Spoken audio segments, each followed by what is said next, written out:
اعلموا أنما الحياة الدنيا لعب ولهو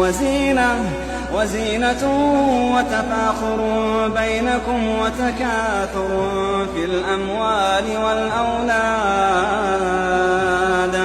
كمثل غيث أعجب الكفار نباته ثم يهيج فتراه مصفرا ثم يكون حطاما وفي الآخرة عذاب شديد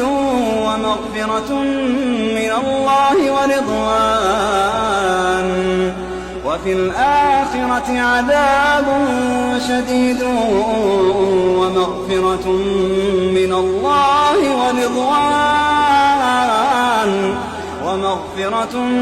من الله ورضوان وما الحياة الدنيا إلا متاع الغرور سابقوا إلى مغفرة من ربكم وجنة عرضها كعرض السماء والأرض أعدت للذين آمنوا بالله ورسوله ذلك فضل الله يؤتيه من يشاء